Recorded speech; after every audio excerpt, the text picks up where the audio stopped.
What's going on, guys? It's Jacob from Topside MMA, and today we're going to go over my locks and traps for UFC Paris. You guys know the deal. We're going to break down every single fight, and I'm going to rank all of them from my most confident all the way at the top with the locks, all the way down to the least confident picks at the very bottom with the traps. So without further ado, let's get right into it. First up, we got Tavares versus Bryczek. Now, I like Brad Tavares to win this fight, but you can't be extremely confident in him just because of his durability concerns. You know, he's been through so many wars, it's really taken a toll on his body, and he's not the fighter he used to be. At 37 years old, he's kind of been on I don't want to say a harsh decline, but we're starting to see him kind of fade off into the sunset. You know, he's been around forever. And the thing is, though, it's just, I don't think Bryczek is going to be the guy to really break his streak. I think Tavares should win this fight. It's just, if anyone's going to get a finish here, it's probably going to be Bryczek. It's if he just goes and crashes the pocket and hits Tavares with some huge shot, I could see it possibly putting him out. I don't think that's necessarily going to happen, but it's just a concern that I have for this fight. So the pick's got to be Brad because he's probably going to be the better fighter in every single aspect of the sport. And he's probably going to play it pretty safe, though. You know, as an older guy who's taken a lot of damage, who's been through some wars, I don't think he's going to take any unnecessary risks in this fight, which I think is it's a plus for him. But at the same time, it's just like it worries me a bit with his durability. It could be a concern here. I just don't think Bryczek is going to be the guy to necessarily go in and just run right through Brad Tavares. I think Brad Tavares likely wins a decision here, but anything could happen if it goes to the scorecards. You never know. We'll have to see how this one goes, but not a super high confidence pick. Obviously, I have it as a low confidence pick for those reasons. But yeah, low confidence pick in this one. I think Brad should still be able to pull it out, though. Now, next up, we got BSD versus Ruffy. Now, I like Ruffy to win this, but the more and more I've looked into it, I've kind of gotten, I don't want to say less confident, but I used to have it as a high confidence pick. I dropped it down to my most confident medium level pick here just because I'm a bit concerned about Ruffy with the grappling. Now, I know he's at Fighting Nerds, and I know that those guys train that, and obviously if he's fighting BSD, he's going to be bounds and light years ahead on the feet with the striking, so he's probably only training takedown defense and defensive grappling here, so I know where his head's got to be at. He's got to be training the right things. He's got to be he's going to be going into this knowing exactly what he needs to be prepared for and what he needs to be aware of, so I do like that for him in this spot. It's just, I don't know, man. We haven't seen his grappling tested at a very high level yet. And it's like little things about his fights have kind of thrown me off. And the same with BSD. Like we saw BSD, yeah, he got put out by Dustin Poirier. But in that first round, he was having grappling success, you know. And against a guy like Dustin Poirier, yeah, it was 2024 Dustin Poirier. So it's not exactly prime. You know what I mean? So you can take a little bit of, put a little bit of salt on that. You know what I mean? But at the same time, he still had a lot of success. And Dustin Poirier is a solid fighter, even in 2024. So it does worry me a bit because Ruffy, we've seen so little from him so far. Yeah, he knocked out Bobby Green super fast, but his win he had against Ruffy, the win that Ruffy had against Lontop, he started to fade later on in that third round when he couldn't get the finish early on. That does concern me. And if you look back at his Contender Series fight, if that fight would have gone to the scorecards, Ruffy would have lost that fight. He was down on 2 of the 3 judges' scorecards going into that third round, and he was 15 seconds away from not getting to finish. Unless that was a 10-8, then it could have been a draw, I guess, if I added that up all correctly.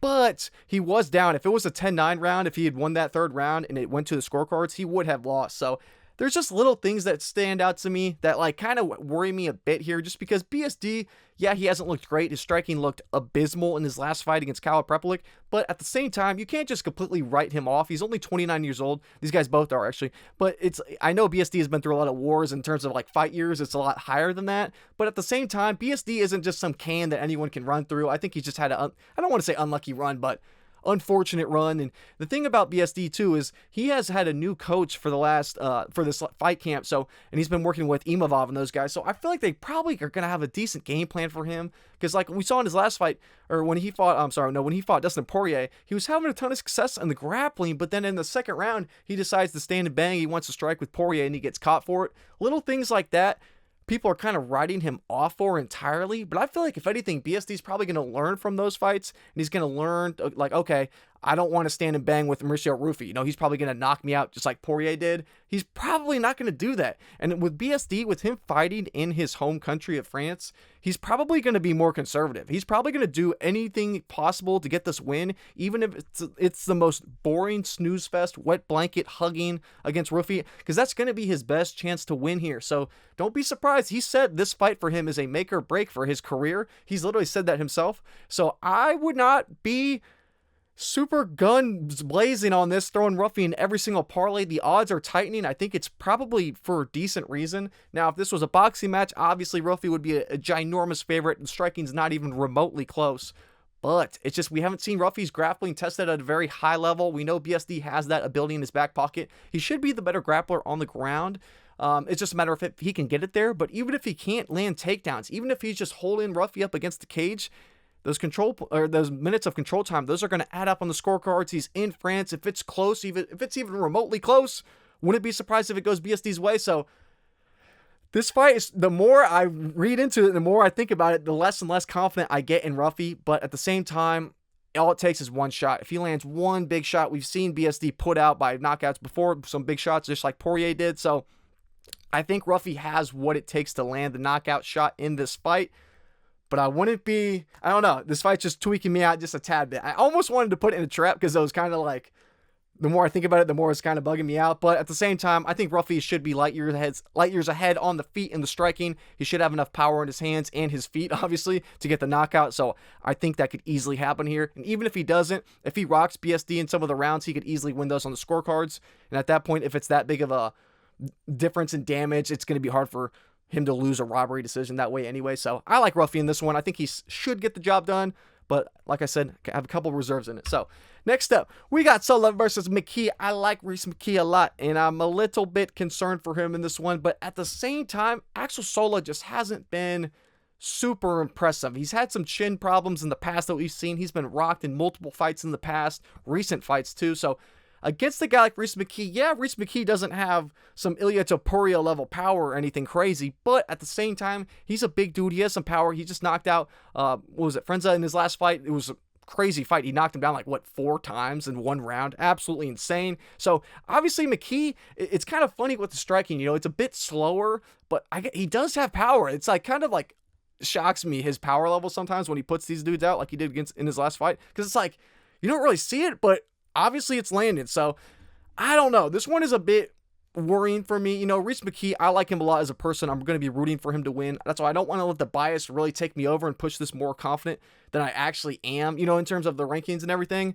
I am worried about Sola. He does have some decent grappling. He can push the pace. His cardio is really good. So if he is getting in trouble at any point in this, I wouldn't be surprised if he's just holding Rhys McKee against the cage by any means possible, just trying to make, even if it's super boring, even if he gets booed, I don't even know if he'll care. If he's just UFC debut, short notice. He's going to be stepping up a weight class for this one too, so that's a very interesting point. Like I said in my last full card breakdown video, I'm going to be waiting for the weigh-ins on this to really give my final pick on this, or at least my final confidence level. I think I'm still going to pick McKee either way. But in terms of the confidence, if McKee comes in and looks really good in the weigh-ins and Sola is not looking very good, that could definitely influence my opinion on this fight. But I think it's going to be a close one. I think the odds are decently fair. I think I know McKee's now he's a slight underdog, I think, at this point. I feel like he should be a slight favorite just given his UFC experience. It's so much more vast than anything Sola's had. So I like McKee in this one, but just obviously it's a low confidence fight. I don't think either of these guys are world beaters, so it's going to be a close one, but I like McKee. He's going to have the weight advantage, the size advantage, the experience advantage, so I like him here. And we know that Sola has some chin problems in the past, so give me McKee, but low confidence pick. Now, next up, we got Sai versus Ribeiro, or C. I never know which way to say that. But Oumar C, I think it's C. I always mix it up. But Oumar C, he has had his fair share of hiccups, and I kind of rambled about that in my full card breakdown video, so I'm not going to rip on him too much in this one. But this is a high confidence pick because Oumar C has every single way to win this fight. He just needs to take this fight to the ground. Who cares if it's boring? You need a bounce back win. You just took your first loss. When you shit the bed completely, just do whatever it takes to win this fight. Do whatever it takes. And what does that take? It means taking it to the ground, land takedowns, hold Brendson Ribeiro down. Do whatever you need to do to take this man to the ground. And don't do any silly shit. Don't do anything risky. I mean, this should be a boring fight. If Oumar C is going to come out here and look like his odds suggest he is, it's going to be very boring. So this might be one of those fights where you go to the bathroom, you make some food or something like that, because that's not going to be the most entertaining, I don't think. If it goes to Oumar C's plan, of how it should go, I'd be a little weird though, like kind of like how people say, the only little bit of doubt in my mind about this one is kind of like how people say, like in BJJ, like white belts can be the most dangerous because they're kind of like just spaz and like do the most sporadic movements and you can't even calculate it. It's kind of like Brendson Ribeiro, he's a bit of a wild card. So there is always that risk, if Oumar Sy doesn't stick to a strict game plan, he could let Ribeiro kind of weasel his way back into the fight. But I think as long as Oumar Sy keeps it strict, keeps it to a tight game plan, just grapple, hold him down, don't go for anything crazy, just keep the position above all else. He's in France. No one's going to be booing with the Frenchman on top. Even if it's super boring, they're probably not going to stand him up. I don't imagine they would if the crowd's going crazy with Oumar Sy just hugging on top of him. So the pick's got to be Oumar Sy, and it's got to be a high confidence pick for me at least, just because I don't really see any way for him to fumble besides him not sticking to a proper game plan. So with all that considered, he's got to be a high confidence pick for me this week. Now, next up, we got Gustafsson versus Fakhretdinov. This is a very tricky one to pick for me because I think on paper, technically, Fakhretdinov is probably going to be the more technical striker, grappler, wrestler. He's probably going to be more technically sound in every single area. It's just Gustafsson's a bit of a crash out, man. He has that retard strength. He's going to be using it in this fight. That's for damn sure. This is going to be a lot of grappling, a lot of wrestling. It's going to be crazy. I think this is going to be a banger of a fight. I think it's going to be awesome. The reason why I like Gustafsson, though, is that he has the cardio edge here, and I think it's going to matter a lot. We've seen Rinat start to slow down in some of his fights, even when it's with the striking. Like he can come on early with the wrestling dominant game plan, but as he starts to slow down later in the fights, his takedowns get less and less effective. He starts to struggle a little bit. I think against a guy like Gustafsson, he's going to tire out even faster because Gustafsson's going to be pushing the wrestling. He's going to be pushing the clinch work the entire 15 minutes if it lasts that long. So I think Rinat's cardio is probably going to start to wear and fade even faster than normal than what we've seen in the past. So for that reason, I think Gustafsson, if anyone's going to be the bigger dog in here, I mean, you probably got to kill Gustafsson to get him out of this cage. So I got to give him that lean here because I don't think it's going to be a very technical, it's not going to be some point fighting striking match back and forth here. No, I think it's just going to be a bar burner. It's going to be the most sloppy clinch work, wrestle heavy game plan from both ends, and it's going to be a car crash between these two. And I don't even give Gustafsson the edge in terms of the technical skill. I just give him the edge in that dog, in that cardio. And I think likely, like I said in my full card breakdown, I think Gustafsson's probably going to have a good round 3. Rinat's probably going to have a good round 1. It's going to come down to whoever lands that second round or whoever is dominant enough in that second round to really have it lean one way or the other. We've seen BS decisions go Rinat's way in the past, so I do have that little bit of hesitation in the back of my mind, but we're not in Abu Dhabi, thank God. We're in Paris, so if anything, it should probably favor Gustafsson being, where is he from, like Sweden or... I think he's from Sweden, some European country. So, yeah, I like Gustafsson in this one, but still a low confidence pick because it's going to be a close one. It is going to be a very close one. I see it likely going over. I see it likely going to a decision. So, at that point, anything can happen on the scorecards, as we've seen from Rinat in the past, but give me Gustafsson as a low confidence pick. Now, next up, we got Oki versus Jones. I kind of ripped on Bolaji Oki in my full card breakdown, and I'm still standing on that. I don't think Bolaji Oki is very good. I just think he's extremely athletic. He's a guy who's extremely athletic, who's developed his skills a bit. He's pretty young still, I think only 29 years old, I believe. And it's just, he hasn't really shown me anything that's really stood out to me to make me think, okay, he can beat a well-rounded guy like Mason Jones. I feel like Mason Jones, if he's going to lose this fight, it's going to be him beating himself. It's going to be him doing some stupid shit, not sticking to the correct game plan and throwing this fight altogether. But that's why I have a medium confidence pick for Mason Jones, because we've seen at times in the past, he hasn't always done what he needs to do. But in his last fight against Jeremy Stephens, he was wanting to stand and bang for a little bit on the feet, and it was kind of like a, Mason, what are we doing here? You're a elite judo practitioner, elite BJJ black belt, and you're trying to stand and bang with the dude that really his only chance to win is to stand and bang. There were moments, but in the later rounds of that fight, he ended up implementing the grappling more, and he kind of stuck to the proper game plan. So that gives me some faith. I'm like, okay, this is a big spot for him, because Jeremy Stephens, when it's like, all right, you're beating geriatric Jeremy Stephens, that's not going to win you a whole lot of respect and fans.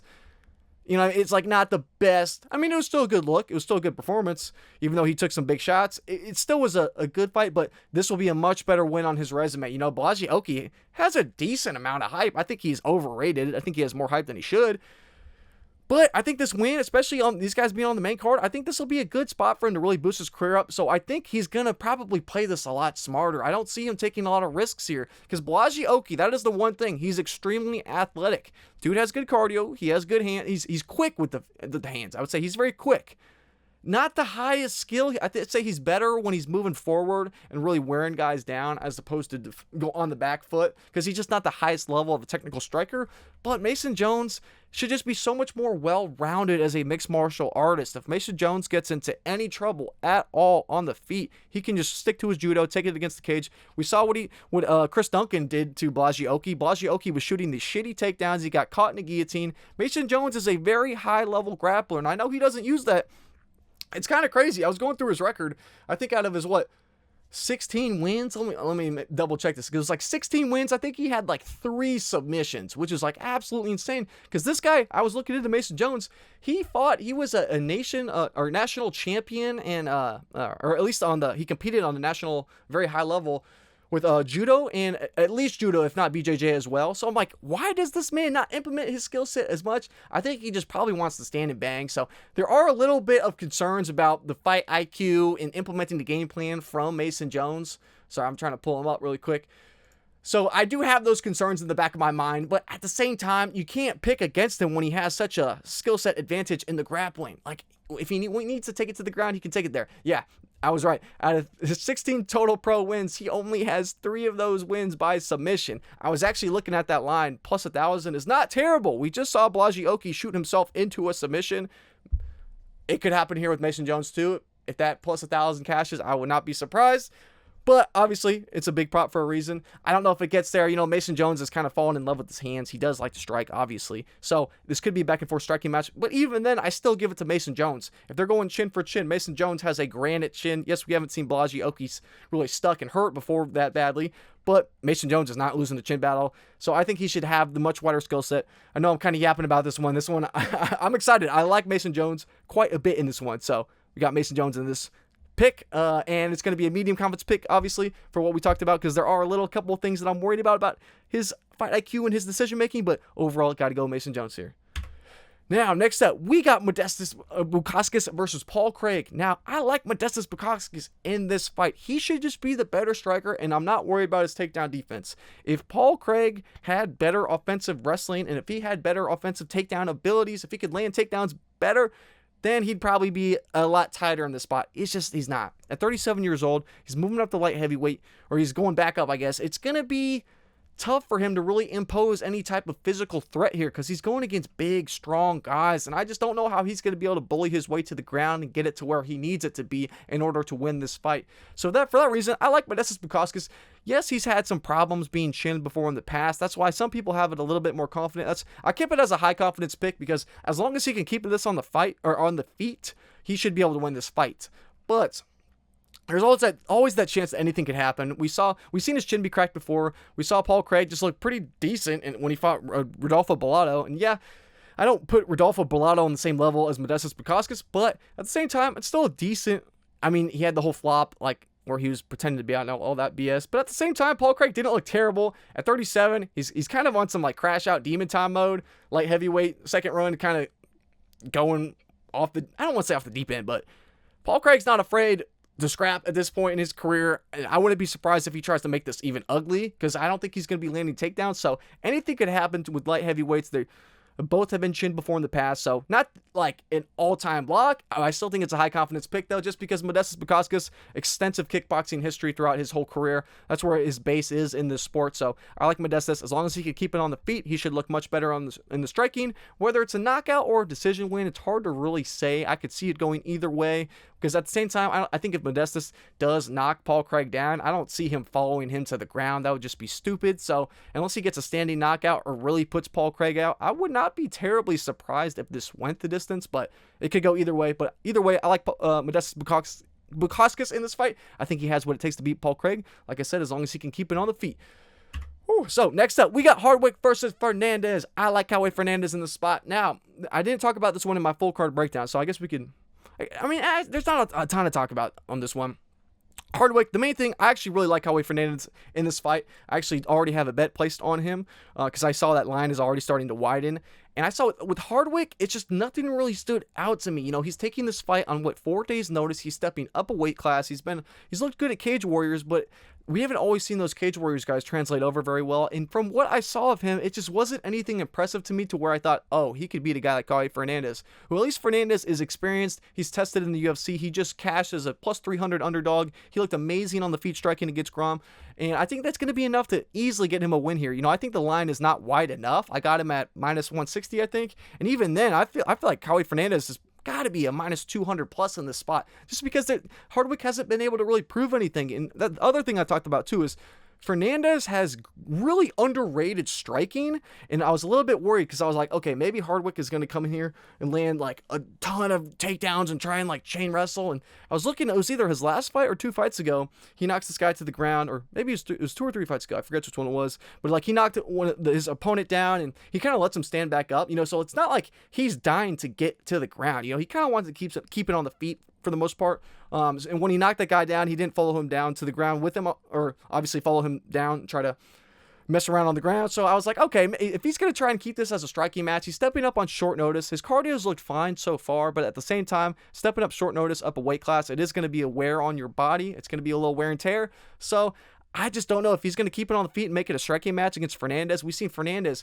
he has mean leg kicks. And I think as long as Fernandes can keep his distance, chop away at Hardwick's leg, I think it's going to be a real problem that I don't know if Hardwick's going to be able to answer, because his striking just hasn't seemed that great to me from what I've seen in his little limited amount of tape, because he has a good amount of fights. It was hard to do a full deep dive on him, but for the odds, I like Fernandes. I doubted him in his last fight. I'm not doubting him again. I like his striking. I like his leg kicks. He has some serious power in them, and he just doesn't stop. He just keeps it pushing. This dude does not slow down. So I like Fernandes. So, like I said, I slept on him in the past, but I'm not sleeping on him again here when he's fighting a short notice UFC debut up a weight class. So I like Fernandes in this, and I have him as a medium confidence pick. Now, next up, we got Gomis versus Ruchala. Now, William Gomis, the line is moving the other way. It's getting more steep. And the more I think about it, the more I'm like, yeah, it really does make sense. William Gomis is a talented fighter. The only time he's recently lost, it was a Hyder Emil, where it was still a split decision. He did lose that fight, but it was just like, he is a good fighter. He's so defensively sound that this is going to be a close, even if this is a close fight. Honestly, I could see it being a close fight, or I could see William Gomis kind of taking a hit. But what I'm trying to say here is, if it is a close fight, and because he's so defensively sound, the crowd's going to be going even more crazy for William Gomis dodging and weaving and missing shots than it would be for Ruchala landing anything. So if this is close at all, which it could be, Gomis, I just don't see a way for him to lose. He's probably going to be better in all aspects of the sport. He's so defensively sound. He's going to be able to really kind of point strike his way from distance. So, and this Ruchala just doesn't really show anything to me to really kind of give me confidence in him. I know he's been on a little knockout streak in the past, but at the same time, it's just like against lower level competition. William Gomis, yeah, the Brito fight was kind of a robbery, but at least the fact that it was that close gives me faith, because I think what's his name, Joanderson Brito would run through a guy like Ruchala. So it's not the most confident pick in the world. I think the odds, I'm not surprised by them. But at the same time, William Gomis, he makes every fight so damn close. I can't push him up higher on this list in terms of a medium confidence, just because he makes every fight too close for my liking, especially at those odds. But at the same time, I think he gets it done. So that's why I have him as a medium confidence pick. And him being in Paris, France, I mean, it's not going to hurt for a split decision machine. So anyway, next up, we got Imavov versus Borralho in the main events. Now, I'm still taking Borralho. I know we talked about this a little bit more, or a lot of bit more, in the last full card breakdown. But I like Borralho. You know, I think people underestimate Borralho, especially his striking. He hasn't been grappling recently in recent fights just because he hasn't really needed to. You know, the one thing in his game that he's probably trying to develop is a striking, because he has such a good grappling base. And I think if he's used these last couple of fights to strike and get more experience in the striking. And I think it's not a bad thing to see. You know, if anything, it's a good thing, because he's going to have the time, or he's had the time to develop and really get some time inside the cage to test it at a high level. And it's such a, I guess, like, not high stakes, but I mean, like, it's different when you're just training versus you're actually performing or you're fighting, you know. I think him implementing his striking and kind of not having to be forced to rely on the grappling is actually a good look, in my opinion. So I think Caio Borralho is smart enough. People were saying, oh, well, Imavov has such good takedown defense. Is it going to matter here? Because Caio Borralho doesn't need to necessarily land takedowns to rack up control time. Even if Caio Borralho is just pushing up against the cage and controlling him against the cage, I don't think Caio's going to give a shit if it's boring or not. I don't think he's going to care in this fight. I don't think he's dying to get that title shot like we talked about in that last video. If Fluffy or RDR, if they go first, if they get their shot first, I don't think Caio's going to give a shit either way. So I don't think Caio's going to care about making this fight entertaining. I think he's going to win by any means possible. We've seen Imavov, Brendan Allen dominated him in the grappling until he death gassed. And we saw, Dolidze was able to really control him against the cage and rack up control minutes there. I think Borralho is going to be able to do the same exact thing. Now, Imavov should be the better striker in terms of the pure boxing. Caio does have good kicks, but Caio's movement really does start to slow down as fights go on. He starts out in fights with a really bouncy, back and forth karate style, but the longer the fights go on, that really starts to drop. He starts to get more flat-footed. So, I don't know how this is going to look in the later rounds. If this is a close, very close fight, and if it's tied with 2-2 rounds going into the 5th round, I would not be surprised if Imavov somehow finds his way to a split decision win. I won't be surprised at all. That will not surprise me. I think Imavov could definitely win this fight, especially if he's able to really kind of neutralize Caio's grappling. I think he should probably be the better striker on the feet. I think people underestimate Caio's striking, but at the same time, I get why people are so high on Imavov striking. I just wouldn't let that influence you too much. He is an underdog for a reason. This is one of those weird lines where it flipped and then it flipped back. Like Caio was an underdog, now he's the favorite again, and it's tightening a little bit. I think he's like minus 125 right now, but he's still a slight favorite. I think it's for a reason, just because, yeah, he hasn't grappled in quite a few fights, but at the same time, he still has that in his arsenal, and I think we're going to see it. I think we're going to see it at the highest level. I think Caio Borralho is going to do whatever it takes to win. I don't think he's going to make it entertaining. I don't think he's going to try and strike like he did against Paul Craig, trying to go to war. I think Caio is going to try and win by any means possible. So for that, I got to pick Caio Borralho. Even being in France, even with the recent, he's had to cut weight twice in 3 weeks. I get that, and it's totally fair, and I definitely am thinking about that in my consideration. We talked about it in the last video. So I totally get the points, and I won't be surprised if Imavov wins, but at the same time, I'm leaning Borralho. I've kind of leaned it ever since I did all my tape study, so I'm going to stick with my gut on this one. Now, for the trap, we got Tybura versus D'Elia. Now, the reason I have this as a trap is not because of the odds. I think the odds are very accurate. I think they're fair. This is a coin toss.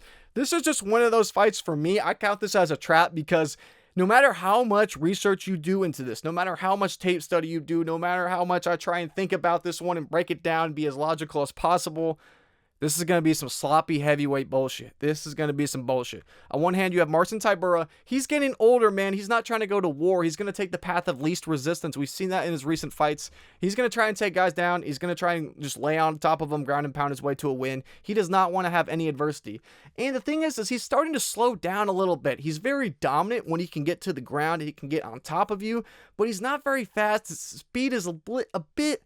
It's definitely declining. He's not as fast as he used to be. I mean, these guys are heavyweights too, so it's not like they're the fastest on earth. But at the same time, you can kind of see he's starting to lose a little bit of that fire in him, and he's been finished many times. And the thing that worries me about D'Elia in this fight is that D'Elia, yes, he's not going to be likely as skilled as Tybura. Tybura's had a very nice career in the UFC, whereas D'Elia, he's done well in other regional scenes, but he's kind of struggled a bit. He's done well in PFL a little bit, but like I said, they haven't been on the same level. But the thing is, though, D'Elia's going to be multiple years younger in this. He's going to be more hungry. The grappling, like I said in my full card breakdown video, there have been fights where his grapplings looked really good, and there have been times where his grapplings looked really bad. But the thing that I do like about D'Elia is the speed in his hands. The dude has knockout power. The dude is quick with his hands. He can knock out anyone. And I think he's going to have a real speed advantage, and I think he's going to have a big advantage in the striking in this. The only thing that worries me about Tybura is that if he gets to the grappling, I just don't know how to see how is D'Elia's grappling going to hold up against a guy like Tybura, because he's been so hit or miss, and now he's stepping up in a level of competition.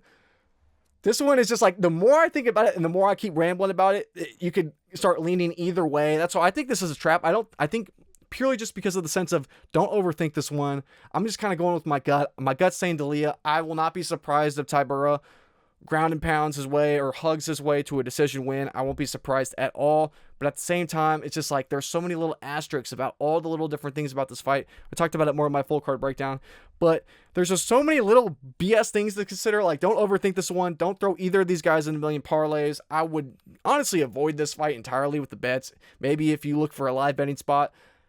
maybe depending on how this line goes, might have a tad of action on Leah, but it's kind of one of those where you have to go into this fight, if you're putting anything on it, knowing it's a trap. Like, you got to be ready to lose anything you put on this, because it's going to be a coin toss, a genuine coin toss. So don't overextend on this one. So because it was kind of hard to find some trap. So it's not like the biggest trap in the world, obviously, but it was kind of hard to find one that really stood out to me on this. So I threw these guys in here because I figured, yeah, don't get caught with your pants down betting on this one. So, but anyway, next up, we got Pitbull versus Kita. I know some people might have probably said that maybe Pitbull versus Kita might have been the trap of this card, but I don't think so. You know, I like Kita in the spot. I think he can beat a guy like Pitbull, man. Pitbull is 38 years old. This is not the heavyweight division. 38 years old as a featherweight. Yes, Pitbull is good, but the thing is though, when you start to age these lower, lighter weight classes, the first thing that goes is your speed, and if he's gonna be at such a huge speed disadvantage against a guy like Kita, who is quite literally like the Tasmanian devil of speed. This dude is quick. Kita is quick, powerful. He has good hands. I just don't think Pitbull is going to be able to keep up with the striking. His only chance to win here is going to be the grappling. So anyone who's picking Pitbull this week, you're assuming that he can get right through Kita's takedown defense, just take him right down and maybe either get a submission or just control his way to a decision win. Now, I get why people are hesitant with Kita, because when guys end up taking him down, not the best luck. Kita, yeah, he's no BJJ submission specialist. You know, he is not. That's not his game. When he gets taken down, if Pitbull takes him down in the middle of the cage and not even close to the fence, it's going to be bad. It's going to be very bad. You know, I can just imagine it. You see that all the time. It's like strikers get taken down and they're just like dead center in the middle of the cage, and you're like, yeah, they're screwed. They're not getting back up for this round. This round's over. If we see something like that, yeah, it's going to be a age like milk type of situation. But at the same time, from what I've seen from Kita, he does at least have good takedown defense. He doesn't need to try and grapple with Pitbull. Obviously, that would be a death sentence here. But he's good when he's up against the cage, when he's up against the wall, and he can sprawl and push his legs out. I just don't know how Pitbull's little short ass is going to be. What's he going to do? Wrap all the way around Kita from the full sprawl and get a double leg takedown? I just don't see that happening. I don't know how he's going to do that. And at his age, too, like I talked about in the full card breakdown video, when he got knocked out by, what was it, Suzuki, I'm blanking on his name, but in the full card breakdown I talk about this. He fought literally the Asian equivalent, the Walmart brand Asian equivalent of Kita. That's literally, I think that's the term I used for him.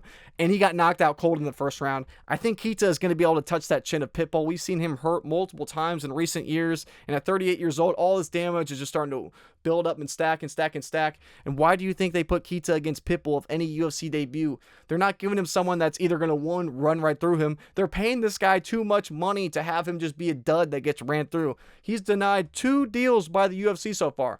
This is the third time they finally they agreed to pay him the proper money he's due. Why would the UFC want to pay this guy so much money for him just to get shit on? That would be a terrible business decision. They want this guy to do well, but they don't want him to smoke one of the UFC's own. You know, they don't want some 15-year-old company man to go in here and get demolished by Kita in the first round. They're throwing Pitbull in here for a reason, it seems like to me. At this point, Pitbull, yeah, I know he signed recently, but what more value, what additional value can Pitbull really bring? You know, he's brought the name in at this point, 38 years old. It almost feels like a Neil Magny situation where he's going to probably start getting fed to lower guys to kind of build him up, especially bringing in some guy from a different promotion, and they don't want him to smoke another UFC guy. They want him to work through the new guy. I think Kita likely is set up here for a reason. I think he should win this fight. I could see him easily getting a knockout. Could be a decision win. Pitbull, you know, unless he puts him out, I guess Pitbull could have the durability to survive and go long, but I don't know. I think Kita likely by knockout. You know, if somehow Pitbull manages to survive, I wouldn't be completely mind blown. Or if Pitbull manages to land takedowns and somehow win, I can't say I'd be mind blown. But at the same time, Kita's a medium confidence pick for me for a reason. I think he's going to be way too fast on the feet, and I don't think Pitbull's takedowns are going to be anything that Kita can't handle, and that's all he's been training for this camp. So you have to imagine. So I like Kita in this one. And yeah, that's all I got for this one. Medium confidence pick. Now, high confidence pick. We got Patterson versus Waters. I talk about this one a lot more in my full card breakdown. Sam Patterson, I think, is a genuine prospect. I think he's a genuine talent. Him moving up a weight class, he's looked so much better here. His chin has not been a problem. He starts Danny Barlow, left-handed god. That dude has pop in his hands. He's a powerful striker, southpaw striker. Dude is good. Danny Barlow's a good striker. And Sam Patterson, to put him out in the first round was extremely impressive. We saw his chin tested against the guy who has more knockout power than Trey Waters. Trey Waters doesn't have the knockout power to put a guy like Sam Patterson out unless he hits him with some absolutely clean, pristine, perfect shot, that puts Sam Patterson out. I don't see him getting put out. We just haven't seen Waters really have that thump in his hands. He's a counter striker. He wants to sit on his back leg, or actually, no, he does sit on his front leg, but he's a counter striker. He's going to wait for you to come to him, and he's been a length bully. He's been able to bully guys that are shorter and have such smaller reach than him, but against a guy like Sam Patterson, that reign is coming to an end. In terms of the grappling, it's not even close. Sam Patterson is going to be a much better grappler. Now, yes, I get why some people are saying, well, Sam Patterson's not like a wrestler. How is he going to take him to the ground? It's not like he has amazing takedowns. At the same time, if it gets to the ground at any point, Sam Patterson's submission is very live.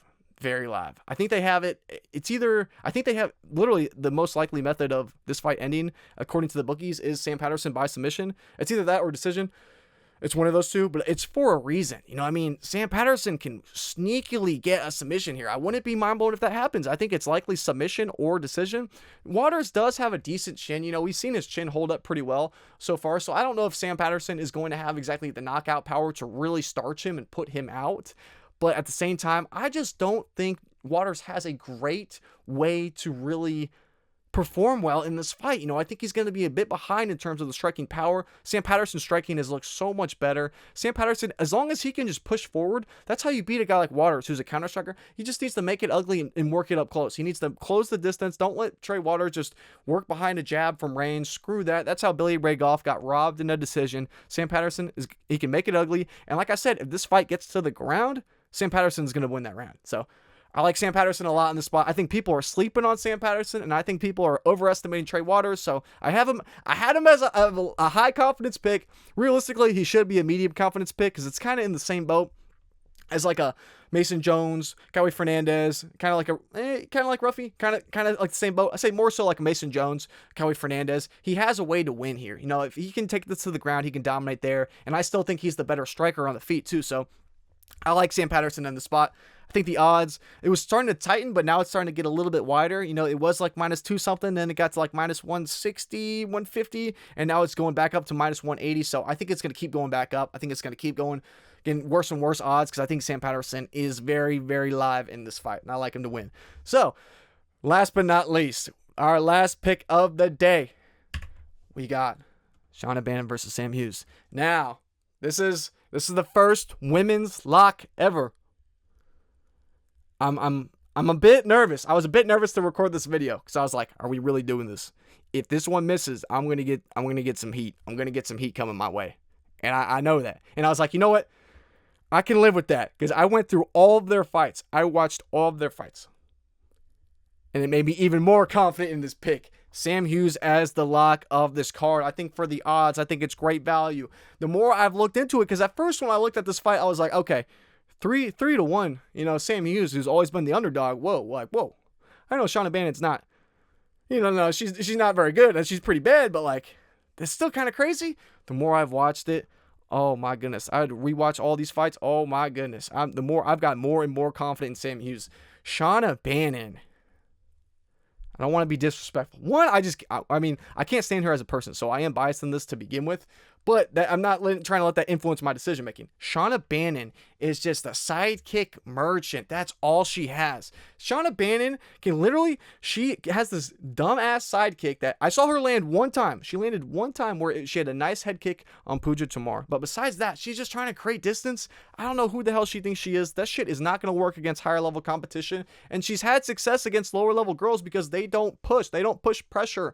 When Shauna Bannon can keep her distance and she can just work her little sidekick, it's either that, she's like, if you give a toddler an Xbox controller and you just told them to like try and play a video game, that's Shauna Bannon. She only has sidekicks, or when she actually tries to throw her hands, she does this like little like back and forth combo punch shit. It's the dumbest thing ever, and anyone who's even a decent level fighter will be able to handle that. And somehow she's gotten a bit lucky in the past, but this little shit and their little sidekicks, I don't know how she's even made it this far. The more I watch Shauna Bannon and watch her tape over and over again, I'm like, oh my goodness, this girl is so one-dimensional.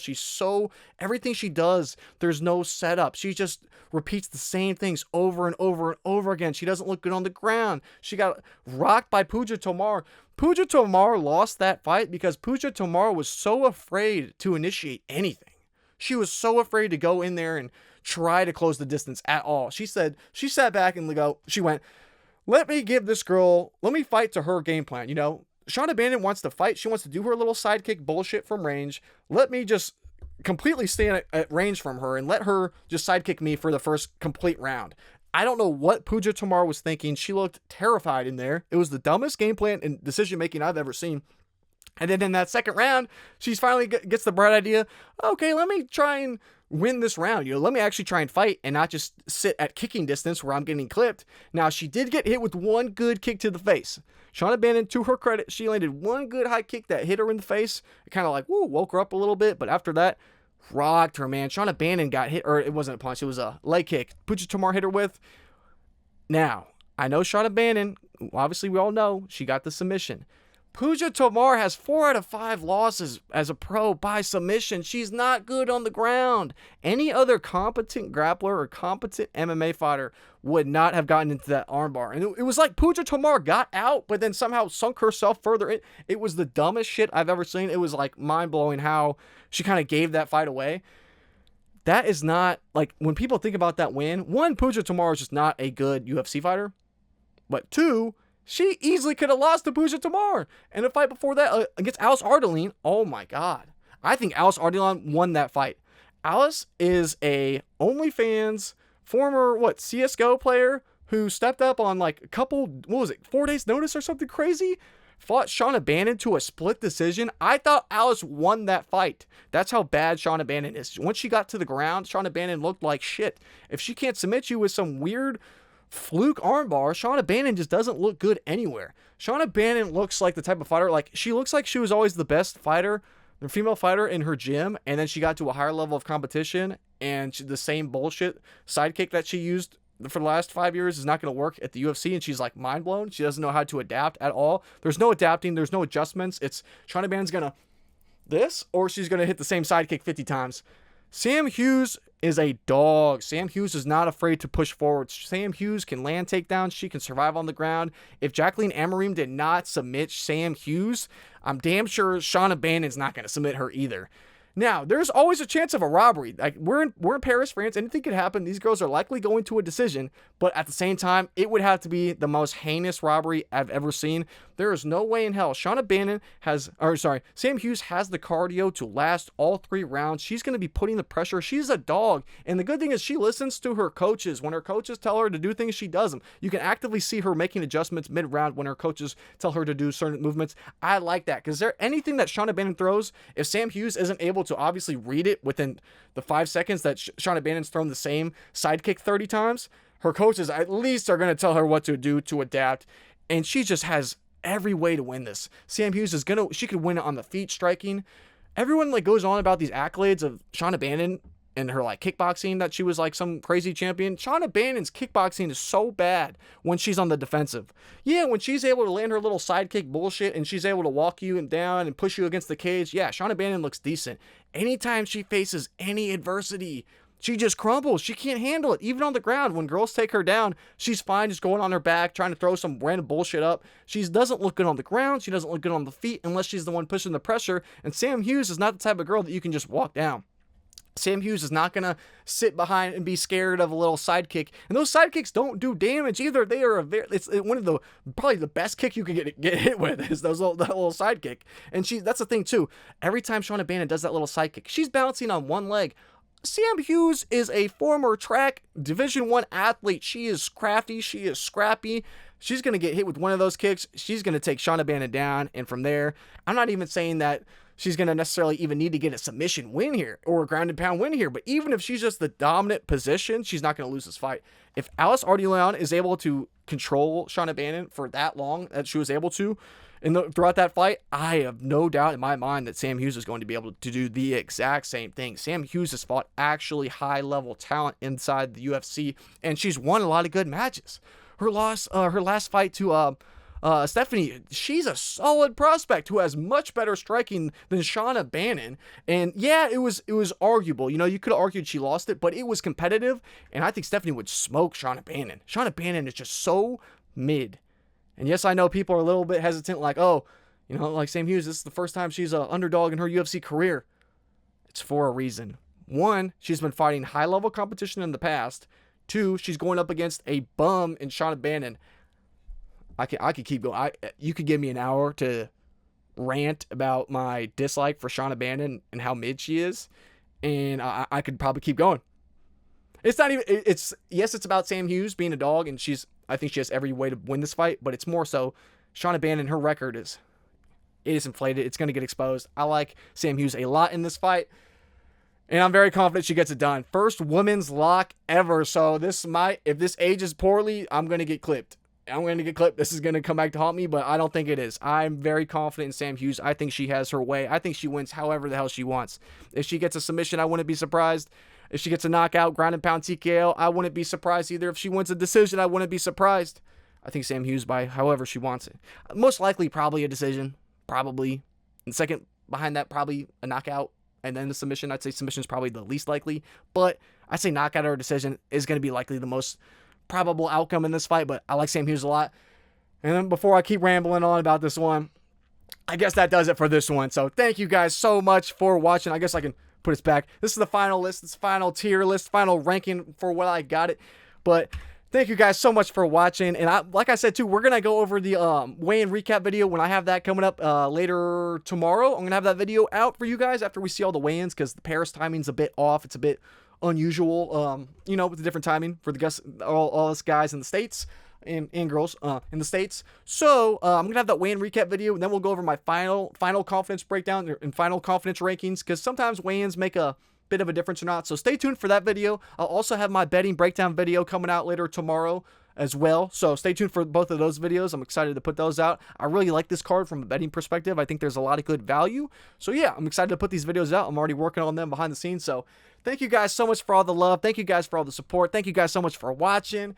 And yeah, I'm going to get working on those videos. So until I see you guys in the next one, it's your boy Jacob from Topside MMA. Thank you guys once again for all the support, all the love, and I'll see y'all in the next one. So peace.